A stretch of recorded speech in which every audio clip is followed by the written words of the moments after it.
네, 긴 말씀 같이 읽었습니다. 자, 나는 축복받은 사람이다라고 생각하시는 분, 네, 좋습니다. 좋습니다. 그러면 나는 축복받지 못한 사람이다라고 생각하시는 분, 네, 없으시군요. 다행입니다. 어, 그, 이런 생각이 들 때가 있습니다. 특별히 일이 잘 될 때보다 일이 뭔가 잘 안 되고 뭔가 꼬일 때, 그럴 때 이런 생각이 듭니다. 내 삶의 모습이 이것밖에 안 되나? 또 내 믿음이 뭔가 부족한가? 내가 축복받은 인생보다 그렇지 않은 그런 인생인가? 라는 물음표가 찍힐 때가 있습니다.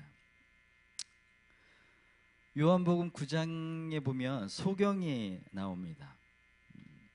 이 사람은 날 때부터 아무것도 안 보이는 그런 소경이었습니다. 저주였을까? 몇 대 손 그 위에 누구의 잘못이었을까? 그런데 이 소경이 예수님을 만남으로 그 저주가 끊어집니다. 그리고 말씀하시죠. 그 사람을 통하여서 하나님이 하시는 일을 나타내려 하신다 라고 말씀하십니다. 그러면서 침을 뱉어서 진흙을 짓이겨서 눈에 바르시고 실로암 못에 가서 씻어라 라고 말씀하시죠. 그리고 그대로 행하니 그가 보게 되어집니다. 굳이 아마 예수님이 그냥 말씀만 하셨어도 가능하지 않았을까라는 생각이 드는데 뜻이 담겨 있는 것 같습니다. 흙이라는 것은 사람을 창조할 때 하실 때 하나님께서 인간을 만드실 때의 재료죠. 그리고 침이라는 것은 예수 그리스도의 입에서 나온 것 하는 바로 말씀입니다. 그래서 하나님의 말씀이 다시 소경으로 들어가서 그를 새롭게 재창조하였다라고 생각할 수 있습니다. 우리는 우리의 삶 가운데 새로운 재창조의 역사가 일어나길 간절히 소망합니다. 그러려면 예수 그리스도를 만나야 합니다. 그 방법 외에는 없습니다. 예수 그리스도를 만나면 다시 창조되어지고 거듭남의 역사가 생겨나게 되어진다는 것입니다. 성경은 우리를 본질상 진노의 자녀다라고 이야기합니다. 원래는 하나님의 형상대로 지어진 하나님의 백성들이죠. 근데 죄를 지으면서 이탈되어집니다. 그러니까 죄의 요소들이 우리 안에 들어온 거죠. 침투되어졌습니다. 그래서 하나님의 형상대로 지어진 아름다운 존재들이지만 그렇지만 이 땅 가운데 살아가면서 우리가 저주되어진 그런 틀 속에 있을 수밖에 없다라는 것입니다. 타락한 존재였다라는 것이었습니다. 그래서 우리가 누구를 만나야 그것이 깨어진다? 예수 그리스도를 만나야 깨어진다라는 것입니다. 우리 중에 누군가가 멀쩡한 사람이 있는가? 네, 교회 다니면 멀쩡해질 것 같습니다. 내가 믿음 생활을 하면 멀쩡해질 것 같습니다. 멀쩡하십니까? 정상이십니까? 정상적이면 아마 교회에 없을 겁니다. 우리는 너무 완벽한 것을 교회에서 찾으려고 합니다. 교회에 다니면 완벽해질 것 같아요. 근데 그렇지 않더라는 거예요. 교회는 다 부족한 사람들이 모여진 곳입니다. 그래서 서로 이해하고 서로 양보하고 서로 배려하고 이 모습 가운데에 하나님의 나라가 확장되어져 가는 것이죠. 내가 나를 봤을 때 정상적이냐? 정상적이지 않습니다. 여기 계신 분들이 저를 볼 때는 정상적으로 볼 수도 있습니다. 정상적입니까? 그런데 내가 나를 볼 때는 내가 정상적이라고 생각이 들 수도 있죠. 정신병자에게 정상이십니까? 하면 다 정상이라고 얘기합니다. 그리고 술 취하신 분들에게 술 취하셨어요? 그러면 다 뭐라고요? 안 취했어요. 뭐다 안 취했다고 합니다. 이게 다 꼬여가지고 안 취했어요. 이러시거든요. 네, 그렇습니다. 내가 나를 봐도 조금 부족하고 비정상처럼 보이는데 옆에 사람이 나를 볼 때는 얼마나 정상적으로 안 보일까요? 우리는 되어져가는 존재임을 믿습니다. 네.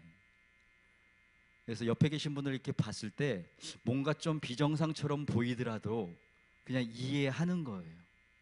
한번 봐보세요. 정상적인가? 네. 조금, 네. 그러면 좀 조금 거시기해도 네. 이해하고 넘어가는 겁니다. 근데 우리는 항상 그렇습니다. 나는 괜찮은데 저 사람이 문제야. 저 사람이 문제다. 항상 나는 괜찮아요. 근데 뚜껑을 열어보면 제대로 된 존재가 없습니다.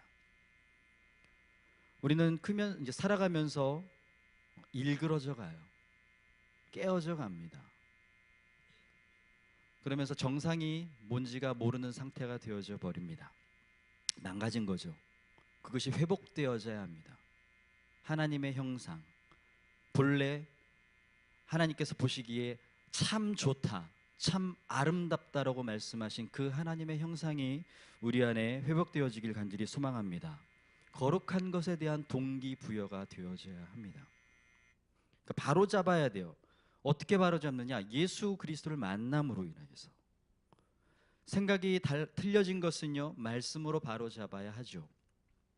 내 감정이 조절이 잘 안 되는 것들은 찬양으로 바로 잡아야 합니다. 찬양과 감사로 하나님께 우리의 시선을 맞추어야 합니다. 의지가 약한 것 기도해야죠. 기도해야 합니다. 말씀과 기도와 찬양은요, 우리를 회복으로 이끌어가는 키와 같습니다. 말씀과 찬양과 기도. 말씀과 기도와 찬양이 있는 자리가 어디입니까? 바로 예배의 자리입니다. 예배. 예배에는 이 모든 요소가 들어 있습니다. 그래서 참된 예배자가 됐다는 것은요, 다른 말로 하면 거듭난 사람이 됐다라는 것입니다. 참된 예배자는 거듭난 사람이 드리는 것입니다. 여기 계신 모든 분들이 참된 예배자가 되길 간절히 소망합니다. 우리는 약속을 받았습니다. 하나님께서 우리를 통하여 이루실 약속들이 있으신 줄 믿으시지요? 네. 하나님께서 그 약속의 계획이 있기 때문에 우리를 부르셨습니다. 우리를 하나님의 자녀로 세우셨습니다. 우리는 약속받은 사람들인데 우리가 있어야 할 곳은 바로 예배의 자리라는 것입니다. 오늘 성경 말씀에 산이 두 개가 나옵니다. 남북을 향해서 맞닿아 있는데 하나는 그리심산이라는 산이 나오고요, 하나는 에발산이라는 산이 나옵니다. 하나는 축복을 선포하고 하나는 저주를 선포하는데요, 이것이 우리의 삶의 모습, 그런 모형입니다. 이 두 산의 중간에는요, 세겜이라는 곳이 있습니다. 이 세겜은 창세기에 아브라함이 하나님께 처음 예배를 드렸던 장소입니다. 예배를 드렸다. 그리고 예수님이 사마리아 여인을 만나면서 마르지 않는 생수가 있다라고 말씀하신 곳이 바로 세겜입니다. 마르지 않는 생수가 있다. 그래서 세겜은 의미가 있는 땅입니다. 자, 그리심산에서는 축복이고 에발산에서는 저주다. 에발산은요, 햇빛이 들지 않는 곳입니다. 그리심산은 늘 태양과 맞닿아져 있는 그런 밝은 산입니다. 자, 그곳에서 예배를 드리라고 말씀하는데, 자, 신명기 27장 4절을 한번 좀 찾아보겠습니다. 신명기 27장 4절. 자, 4절 한 번 같이 읽어볼까요? 시작. 너희가 요단을 건너거든 내가 오늘 너희에게 명령하는 이 돌들을 에발산에 세우고 그 위에 석회를 바를 것이며 라고 합니다. 그러니까 이 뭐냐면 에발산 위에서 예배를 드리라는 거예요.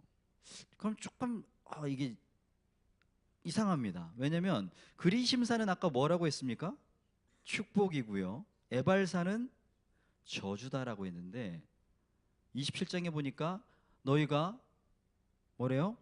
요단을 건너거든 에발산에서 예배를 드려라는 말씀이에요. 우리가 생각하기로는 야 축복의 자리에서 예배를 드려야지 왜 하필 저주의 자리에서 예배를 하나님께서 드리라고 말씀하시나.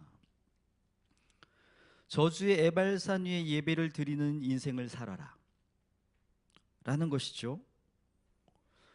이게 무엇입니까? 우리의 삶에는 축복과 저주의 분기점이 있습니다. 분기점이 있어요.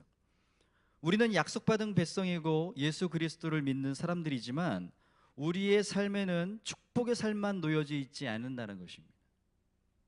아까 목사님께서 말씀하셨지만 예수 믿으면 다 잘 된다라고 하면 절대 안 된다라는 거예요.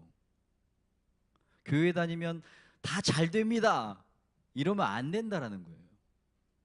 우리가 전도할 때 교회 다니면 다 잘 될 거예요. 큰일 납니다. 안 되면요 그 사람은 다신 교회 오지 않습니다.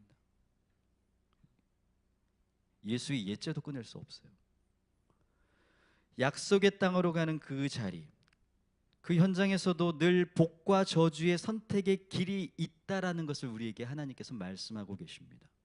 그래서 영적인 에발산, 저주의 자리를 만났을 때 우리가 어떻게 해야 되느냐? 그곳에 제단을 쌓고 예배를 드리는 그러한 하나님의 사람들이 되어야 된다는 것입니다. 그래서 영적인 에발산, 그것을 무너뜨려라 라고 말하고 있습니다. 그러니까 우리 목사님의 말로는 뚫어내라 라고 말씀하시는 거예요. 뚫어내라. 저주의 에발산을 뚫어내라. 그게 하나님의 명령입니다. 신앙생활에서 하나님의 약속이 분명히 있다라고 말씀드렸습니다. 하지만 저주도 있습니다. 축복과 반대되어지는 개념들도 우리의 삶에는 있어요. 신명기 11장 26절에 내가 오늘 복과 저주를 너희 앞에 두나니 우리는 예배로 나아가야 합니다.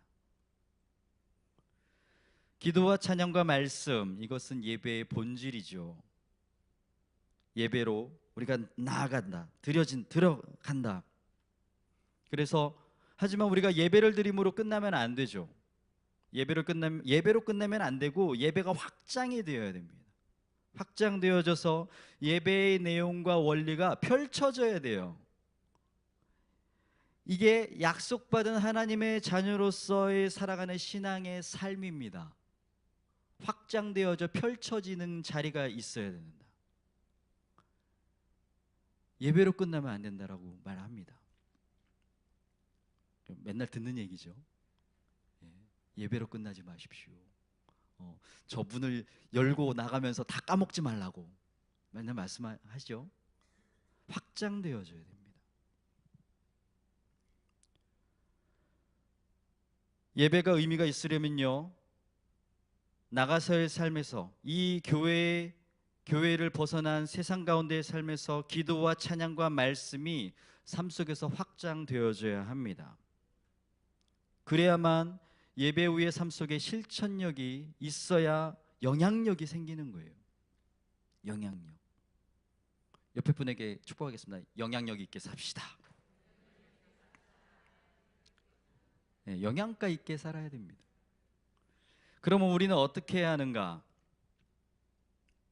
예배의 인생 그리고 내용이 연장되어지는 그런 삶을 살아야 하는데 우리가 거듭나서 하나님의 형상을 회복해서 저주되어진 그 모습들을 끊어내야 합니다.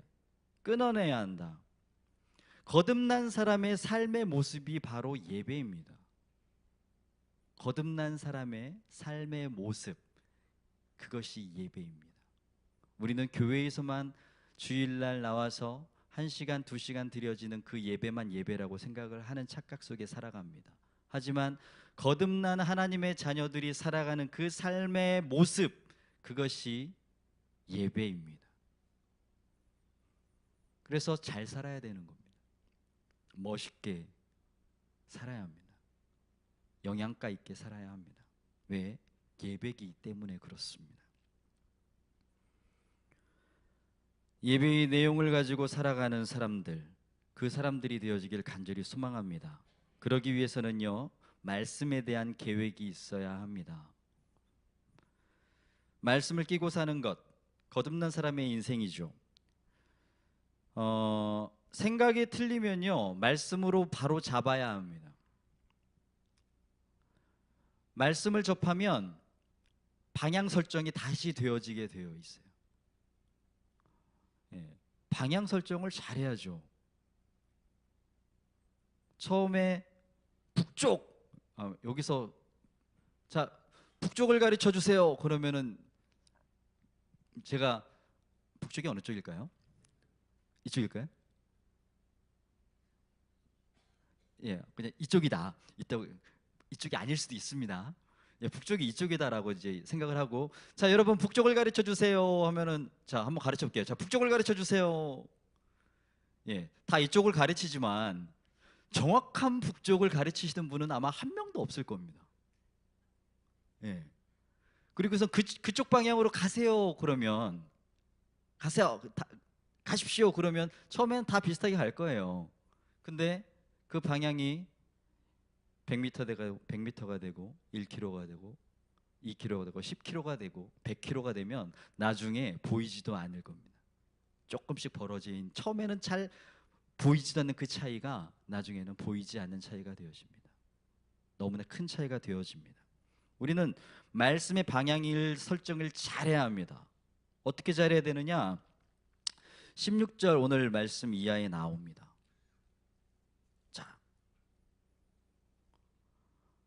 자, 18절부터 한번 좀 볼까요? 18절. 자, 같이 읽겠습니다. 시작. 이러므로 너희는 나의 이 말을 너희의 마음과 뜻에 두고 또 그것을 너희의 손목에 매어 기호를 삼고 너희 미간에 붙여 표를 삼으며 그것을 너희의 자녀에게 가르치며 집에 앉을 때든지 길을 갈 때든지 누워 있을 때든지 일어날 때든지 이 말씀을 강론하고, 그 다음에 또 있어요. 20절 시작. 또 내 집 문설주와 바깥문에 기록하라. 야, 사방팔방 보이는 모든 곳에 말씀을 붙여라, 말씀을 적어라 라는 말씀입니다. 저희 장모님 집에 가면 화장실에 딱 가면, 화장실에서 딱 이제 이렇게 문을 딱 닫잖아요. 딱 닫으면 거기에 말씀이 딱 붙어 있어요. 이렇게 보면 이게 구절이 한 몇 개인가, 한 대여섯 개의 말씀이 쭉 적혀져 있습니다. 그러면 그거를 이렇게 안 보려고 해도 자꾸 보게 돼요. 눈이 가요. 그래서 안 보는 것보단 낫지 하면서 이렇게 봐요. 근데 오늘 성경 말씀에 머리에 붙여 표를 잡고, 머리에 이렇게 붙이래요. 손목, 또 어디에요? 손목에 매요. 손목에도 이렇게 시계, 지금 손목에 시계인데 시계처럼 이렇게 감고, 너희 미간에 붙여 표를 삼고. 미간이 뭡니까? 여기 미간에 또 붙이래요.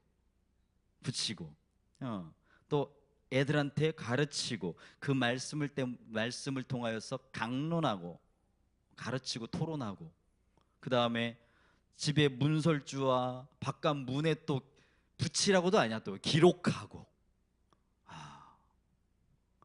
그러니까 항상 말씀을 가까이 하라는 말씀이겠죠. 이게 계획인 겁니다. 우리가 말씀을 보는데, 말씀을 우리가 듣고 또 살아가는데 어떻게 말씀을 가까이 해야 하나, 분명한 이런 계획이 있으면 좋겠다. 있어라 라는 말씀입니다. 명령이시죠. 여러분, 말씀을 접했을 때 열매가 있습니다. 믿으십니까? 네. 말씀을 접해서 그것이 우리 삶의 기쁨으로 드러내야 됩니다. 기쁨으로 드러내야 돼요. 여러분 언제 기쁘십니까? 언제 기쁘신가요? 네. 저는 누구한테 연락 오면 기뻐요. 연락이 안 와요. 카톡이래요. 갑자기 헛소리가 나왔어요. 나의 기쁨이 언제 오는가? 해답을 발견할 때 옵니다. 해답. 근데 말씀 가운데 해답이 발견되어지면 너무나 기뻐져요. 내가 막혔던 문제들이 있는데 하나님의 말씀을 듣는 중에, 그리고 말씀을 내 읽는 중에, 기도하는 중에 그 하나님의 그것을 인도하시는 길이 발견되어지고 해답이 보여지기 시작하면 너무 행복해집니다. 너무 기쁘죠. 여러분 그 기쁨이 우리 안에 가득하기를 간절히 원합니다. 문제를 해결할 수 있는 참된 생각이 포착되었을 때 기쁨이 옵니다. 제대로 된 생각이죠. 이것은 말씀을 접했을 때 가능합니다. 또 의지가 부족한 것은요, 기도함으로 잡아야 합니다. 네, 의지박약. 저 의지가 되게 약할까요, 강할까요?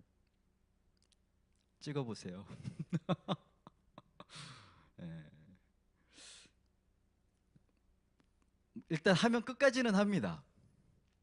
네. 어쨌든 뭐 이렇게 시작하면 끝을 보기는 하는데, 근데 시작하기가 쉽지는 않습니다. 네. 뭘 시작하려면 되게 오래 걸려요. 근데 일단 시작하면 갑니다. 가긴 가요. 뭐 죽이 되든 밥이 되든 말씀 얘기 있잖아요. 죽이 되든 밥이 되든 끝까지는 한다. 우리가 의지가 부족한 것들은 기도로 잡아야 합니다. 자, 기도는요, 하나님께 이렇게 하는 거예요. 도와주십시오. 도와달라 기도하는 겁니다. 인간은 연약해서 한계가 있습니다. 나에겐 한계가 있어요. 그 한계를 만나죠. 더 안 되는 부분이 있습니다. 근데 오늘 말씀에 24절 이하의 말씀을 보니까 이런 말씀을 주시죠. 너희의 발바닥으로 밟는 곳은 다 너희의 소유가 되리니 너희의 경계는 곧 광야로부터 레바논에까지 유브라데 강에서부터 서해까지라. 이게 무슨 얘기냐? 경계가 없는 거예요. 밟는 곳마다 다 주겠다. 한계가 없어지는 겁니다. 경계가 없어지는 겁니다. 어떻게 하면? 하나님을 의지하고 기도하면. 기도는요, 하나님의 권능, 하나님의 능력을 빌려오는 겁니다. 빌려온다.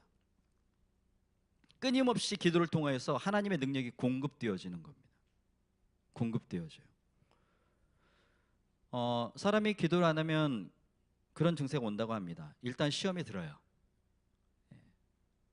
시험에 듭니다. 또 무기력해지는 증상이 생깁니다. 영적인 파워가 확보가 안 되니까 그렇게 되어지죠. 무기력해져요. 시험에 들어요. 그리고 또 갑자기 미운 감정이 막 땡겨요. 내가 지금 누군가를 막 미워하려고 막 하는 찰나에 있는 분이 계시면 그런가 보다. 막 미운 감정이 증폭이 되어집니다. 또 귀찮아지기 시작합니다. 귀찮아져요. 모든 게 의미가 없어지는 것. 그리고 육적인 것이 땡기기 시작합니다. 왜요? 거룩한 공급이 없기 때문에 그렇죠. 그래서 우린 틀어야 돼요. 틀어내야 됩니다. 기도해야죠. 왜요? 무한한 공급이 되어지기 때문에 그렇습니다. 기도했을 때 나의 한계가 깨어집니다. 나에게 한계가 있다라고 자꾸 설정하는 분들이 계십니다. 근데 우리에게는 한계가 없는 줄 믿습니다. 네, 왜요? 하나님께서 공급하시기 때문에 그렇습니다. 또 기도의 열매는요, 평강입니다. 아무것도 염려하지 말고 모든 일에 기도와 간구로 너희 구할 것을 모함으로 감사함으로 하나님께 아뢰라. 그리하면 모든 지각에 뛰어나신 하나님의 평강이 그리스도 예수 안에서 너희 마음과 생각을 지키시리라. 기도하는 사람은요, 그 문제가 해결되어지기도 전에 그 평강이 임합니다. 평강이 임해야 합니다. 평강은요, 하나님이 주시는 응답이라고 믿습니다. 내 마음이 하나님께 기도할 때 평강하시길 간절히 소망합니다. 성경에 하나님의 자녀라면 세 가지 할 것이 나옵니다. 항상 기뻐하고 쉬지 말고 기도하고 범사에 감사하고. 네. 항상 기뻐해라. 왜 기쁘냐? 말씀 가운데 해석이 되어지니까. 내 삶이, 나의 신앙의 모습이, 나의 걸음이 해석되어지지 보여지지 않았고 이해되지 않았는데 말씀이 들어옴으로 인해서 해석이 되어지기 시작합니다.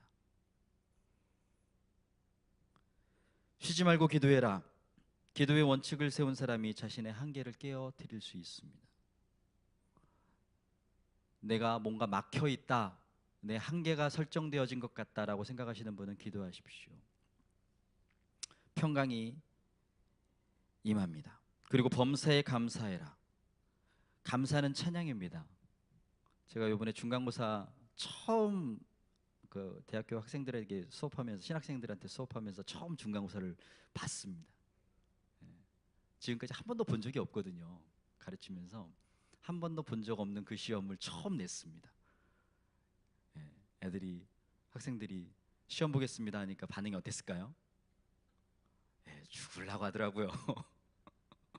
그리고선 시험을 봤어요. 근데 그 문제 중에 하나가 하나님을 누가 찬양할 수 있습니까? 였습니다. 하나님을 찬양할 수 있는 사람은요, 구원받은 자가 찬양하지만 감사할 줄 아는 사람이 찬양할 수 있죠. 우리에겐 감사가 있어야 됩니다. 감사는요, 찬양입니다. 하나님 감사합니다. 이 찬양, 감사를 올려드리는 것이 바로 찬양이라는 것입니다. 한번 제가 말씀드렸을 거예요. 하나님을 자랑하는 것, 감사하는 것, 이것이 찬양이다. 그래서 우리는 모두 찬양을 할 수 있습니다. 난 노래를 못할 뿐이에요. 난 노래를 못할 뿐이지 찬양은 잘할 수 있는 거예요. 하나님을 자랑하는 것, 감사하는 것. 여러분, 내 안에 감사의 제목들이 더욱더 충만해지길 간절히 소망합니다. 감사는요, 해석 능력입니다. 내 삶을 해석을 잘해야 감사가 나와요. 해석을 잘하셔야 감사할 수 있습니다. 내 삶에 대해 해석이 틀리면요, 감사가 안 나옵니다. 근데 해석 능력이 어디에서 오는가? 하나님과의 관계를 맺는 가운데 오게 되어진다라는 것입니다. 관계. 하나님과의 관계 가운데에서 내 삶을 해석해야 돼요. 근데 우리는 너무나 자주 하나님과 관계없이 나의 삶을 해석합니다. 그러니까 하나님이 원하시는 모습으로 드러나지 않는 거예요. 잘못 해석하는 거죠. 하나님이 나를 위해서 십자가를 지시고, 예수 그리스도의 십자가를 지시고 나를 이 땅 가운데, 예수님을 이 땅 가운데 우리를 너무 사랑해서 보내셨는데 그것이 해석이 안 돼요. 왜 보내셨는지, 나와 그것이 무슨 관계인지 관계가 설정이 안 됩니다. 그러면 감사할 거리가 없는 거예요. 죽을 사람을 살려놨는데 뭔들 감사하지 않겠습니까? 뭐 속담에 그런 말도 있긴 합니다. 내 보따리 내놔, 뭐 이런 거. 근데 그보다 더, 생명보다 소중한 것이 없지 않습니까? 우리가 하나님과 좋은 관계, 진실된 관계, 그 관계를 맺을 수 있길 간절히 소망합니다. 그리고 나도 그런 관계를 맺어야 되겠지만 우리의 아이들도 그런 관계를 맺도록 도와줘야 해요. 도우셔야 됩니다. 하나님과의 거룩한 관계, 그 관계를 통하여서 세상과 제대로 된 관계를 맺을 수 있도록 도와주셔야 돼요. 우리가 이제 우리 교회는 그 다음 세대에 되게 관심 많지 않습니까? 다음 세대 아이를 제대로 키우려고 합니다. 이 키우는 방법은 단 거 없습니다. 얘네가 하나님과 제대로 된 관계를 맺고 세상과 제대로 된 관계를 맺도록 도와주면 됩니다. 그냥 공부 열심히 해라, 잘 먹고 잘 커라, 꿈을 가져라, 이거 가지고는 부족합니다. 네가 하나님과의 관계가 제대로 설정이 되어지고 제대로 만남이 이루어지고 그것을 통하여서 세상 가운데 네가 어떠한 관계를 맺어가는 것, 맺을 수 있게 도와줘야 돼. 하나님의 사랑을 가지고 세상의 그 자리자리에서 이 아이들이 관계를 맺을 수 있도록 도와줘야 돼요. 그것이 우리가 다음 세대 아이들을 위해서 해야 될 일인 것 같습니다. 나는 하나님과 어떤 관계를 맺고 있는가? 모든 조건 가운데, 모든 삶의 자리 가운데 늘 하나님을 염두에 두는 의식이 있을 때 감사가 나오게 되어집니다. 감사가 안 되는 이유는 이런 겁니다. 쓸데없는 비교. 자꾸 비교하면 안 됩니다.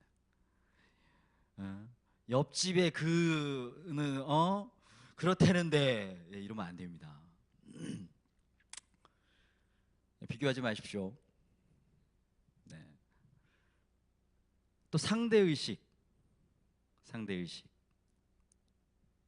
자, 하나님의 사람이요, 상대성을 갖기 시작하면 그때부터 문제가 생겨요. 비교하기 시작하면 그때부터 문제가 크게 생깁니다. 비교하면 그때부터 내가 좀 이렇게 안 되겠다, 다시 돌이켜야 돼요. 비교라는 것이 무엇입니까? 뭐가 뭐보다 좋고 나쁘다라는 것을 판단하는 것입니다. 근데 그 판단의 주체는 내가 되면 안 되거든요. 믿음도 절대적인 믿음이 되어야지. 비교하고 이러면요, 그때부터 망하기 시작하는 겁니다. 그 믿음이 절대적인 것에 대한 믿음이어야 되는데 자꾸 상대적으로 바뀌어요. 뭐 여기까지는 괜찮아, 여기까지는 조금 봐줄만 해. 근데 그걸 자꾸 내가 판단하거든요. 내가 그 경계를 긋습니다. 교회 신앙생활을 오래 하다 보면 자꾸 그걸 내가 내 뜻대로 긋기 시작해요. 안 됩니다. 여러분, 부족한 나를 여기까지 인도해 주신 하나님, 그 하나님께서 우리를 향하신 뜻이 있는 줄 믿습니다. 그리고 나를 향해 여기까지 인도하셨다면 나를 향해 기도하시고 사랑하시는 그 마음이 너무나 큰 거예요. 너무 크시다는 거예요. 하실 일이 있으니까 또 여기까지 인도하셨겠죠. 할만 또 뭔가를 시키실 겁니다. 되게 갑자기 헐 말면서 뭔가를 시키시는데 같이 하셔요. 같이 하실 거예요. 동행하시죠. 동역하십니다. 중요한 것은요, 해석하는 능력입니다. 말씀을 마치겠습니다. 찬양, 감사가 되면 방향을 잃지 않습니다. 감사를 잃어버리면요, 바로 방황하게 되어집니다. 우리가 정말 감사할 수 있는 인생 되어지길 원합니다. 기도, 말씀, 찬양, 우리 삶 속에 실천하는 그런 거듭난 자의 삶을 살아갈 수 있기를 소망합니다. 그래서 하나님의 권능이 끊임없이 우리에게 공급되어져서 영향력 있는, 영양가 있는 그런 예배자의 삶을, 참된 예배자의 거듭난 자녀의 모습으로 우리가 살아갈 수 있기를 소망하고, 그 모든 삶의 자리가 예배가 되어지기를 주의 이름으로 축원드립니다. 기도하겠습니다.